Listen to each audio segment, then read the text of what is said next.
Ini tampilan aplikasi World Manor tersebut. Oke, begitu melakukan pendaftaran dipaksa untuk mendownload aplikasinya, dan aplikasinya pun nggak ada di Play Store. Tapi selalu saya katakan teman-teman, selalu saya kasih informasi ya, bahwa Play Store itu bukan lembaga pemerintah ya yang melegalkan suatu investasi. Bahkan bukan lembaga pemerintah yang melegalkan suatu aplikasi gitu ya. Jadi Play Store itu hanyalah toko aplikasi.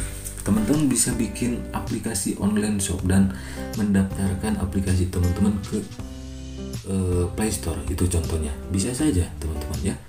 Gitu. Jadi Play Store itu bukan lembaga pemerintah, hanyalah toko aplikasi. Kalau kalian ingin aplikasi kan di Play Store itu ada yang gratis, ada yang berbayar gitu ya. Jadi Play Store hanyalah toko aplikasi. Jika nanti aplikasi ini ada di Play Store, itu belum tentu aman juga ya.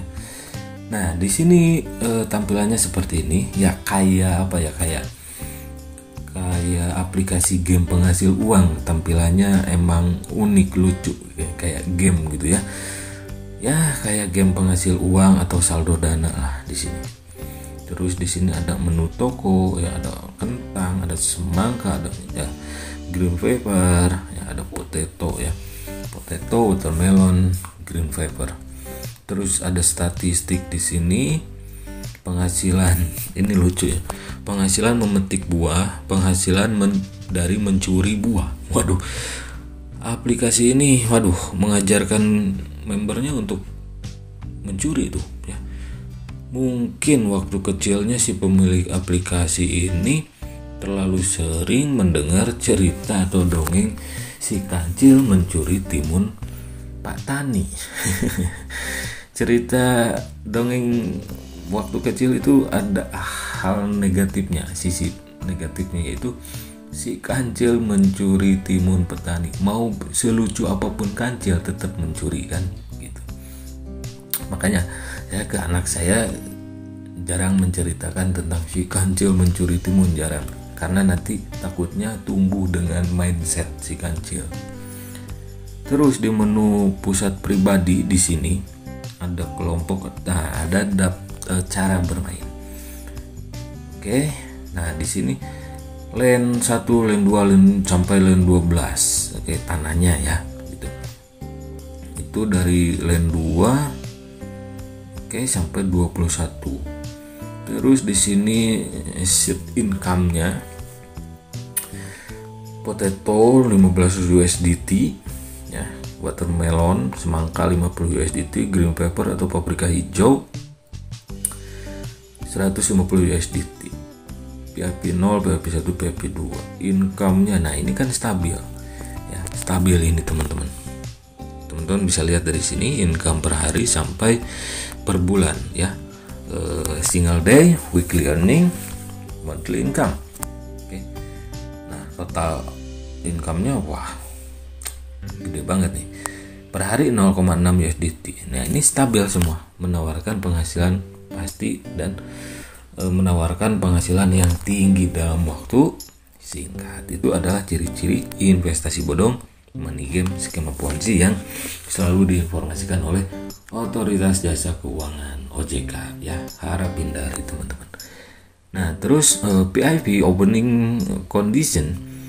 Nah, di sini PIP level amount to spend on buying seed on land. PIP 1 15 USDT sampai PIP 6 1500 USDT. Ya, tukarkan saja kursnya ke rupiah kali 15.000 lah, dibulatkan ya, atau 14.000 sekarang. Terus nah, ini yang paling penting teman-teman ya, yang bawah ini, tim benefit. Ada tim 1, tim 2, tim 3. Jadi rabat gacor atau rabat komisi undang temannya itu 3 level. Level 1 atau tim 1 5%, tim 2 3%, tim 3 2%. Ya. Seolah itu komisi undang teman, padahal itu komisi menjerumuskan teman, menjerumuskan orang lain. kan teman yang diundang harus deposit, dan orang yang mengundang temannya itu akan dapat komisi dari nilai depositnya. Oke, seperti biasa saya skemakan seperti ini. Nah, misal teman-teman, ini misal si X misal ya, si X ya. Si X itu ngundang si tim 1. Oke. Tim 1 ngundang si tim 2, level 2 otomatis. Biasanya sih level disebutnya, ini tim ya. Nah, tim 2 ngundang tim 3. Nah, skema Ponzi itu seperti ini teman-teman. Katakanlah ini si X. Si X orang yang pertama mengajak. Nah, si nomor 1 itu menjadi undangan langsung si X. Oke. Jadi ketika si X mengundang si nomor 1 dan si nomor 1 deposit, si nomor 1 ngasih atau memberikan komisi 5%. 5%-nya dari mana? Dari uang depositnya si level 1. Katakanlah di sini misal ya. Misalnya si level 1 itu deposit 1 juta. Nah, si X akan dapat 5% dari 1 juta si tim 1 atau si level 1 gitu ya. Meskipun si pihak platform aplikasinya itu selalu beralibi ya, beralibi bahwa komisi yang didapat dari pekerjaan si bawahannya ya, bullshit teman-teman ya. Itu adalah skema undang teman Ponzi. Jadi komisi yang didapat dari nilai deposit yang diundang. Katakanlah tadi si nomor 1 deposit misalnya 1 juta, otomatis akan ngasih 5% dari 1 juta yang dia depositkan untuk si X. Si X untung. Oke. Lalu selanjutnya si nomor 1 mengundang si level 2 atau tim 2. Nah, si tim 2 ini menjadi undangan tidak langsung si X. Karena yang mengundang langsungnya itu si nomor 1. Berantai kan skema Ponzi itu teman-teman. Nah, ketika si nomor 2 itu deposit, katakanlah misalnya 1 juta juga. Si nomor 2 deposit 1 juta, otomatis akan ngasih 5% juga ke si level 1, ke tim 1. Oke, undangan langsungnya. Selanjutnya si nomor 2 masih memberikan juga komisi ke si X sebesar 3%. Jadi uang 1 juta si nomor 2 itu dikasih 5% ke si nomor 1, si tim 1 ya, dari 1 juta si tim 2 itu, dan 3% dari 1 jutanya dikasih juga ke si X ya, meskipun bukan dia yang mengundang si nomor 2. Nah, berarti di sini uang 1 juta si nomor 2 sudah bercecer 8% ya. 8% dari 1 juta berapa? Nah, itu sudah dibagikan ke si level 1 dan si X. Oke, si level 1 dan si X untung dari mengundang si level 2. Selanjutnya, kalau si level 2 itu mengundang lagi si level 3. Nah, ini teman-teman.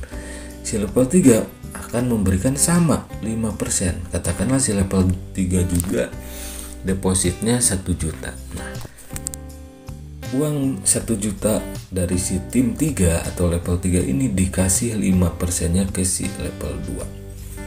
Oke, dari 1 juta yang didepositkan si tim 3 atau level 3. Nah, si tim 3 ini masih memberikan juga ke si level 1 sebesar 3%. Ya, 3% ini. Tapi si level 3 ini masih juga memberikan ke si X, ke yang paling atas, sebesar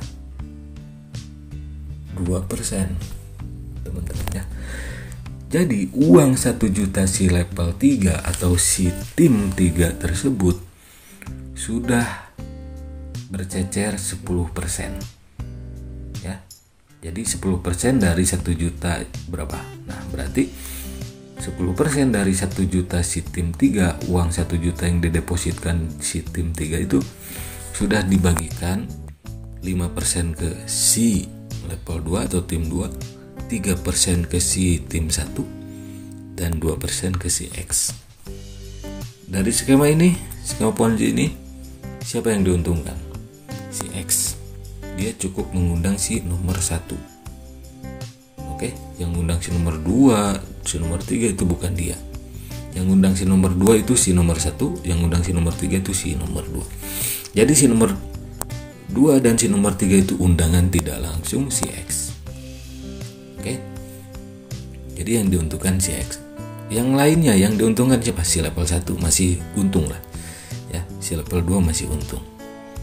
Nah, di sini siapa yang akan dirugikan? Yang akan, ya katakanlah 90% akan menjadi korban penipuan, korban scam. Karena scam artinya penipuan. Si nomor 3, teman-teman ya. Kalau si nomor 3 tidak bisa mengajak orang lain lagi, otomatis dong, dari tadi yang tadi saya skemakan, ini kan berceceran, otomatis dong kalau si nomor 3 nggak ngajak orang lain, nggak jerumusin orang lain, nggak akan merasakan bagaimana mendapat komisi seperti si nomor 2 dan nomor 1 gitu. Jadi otomatis si nomor 3 ini akan bermasalah nanti akunnya, tiba-tiba dibekukan ya, tiba-tiba apalah gitu, bermasalah gitu teman-teman. Itu adalah skema undang teman money game Ponzi, sepintas seperti mengundang teman biasa, padahal itu menjerumuskan. Dan aplikasi ini pertaniannya apa? Gak ada, itu cuma modus ya. Cuma modus, mana ada semangka panen tiap hari ya, laku tiap hari, atau ya minimal panen lah. Kan sayuran, peternakan itu kan ada masa panennya gitu teman-teman ya. Nah, jadi inilah skema Ponzi teman-teman, membayar member dari uang member lain. Jadi dari skema tadi teman-teman pasti sudah paham uang yang dihasilkan itu dari mana.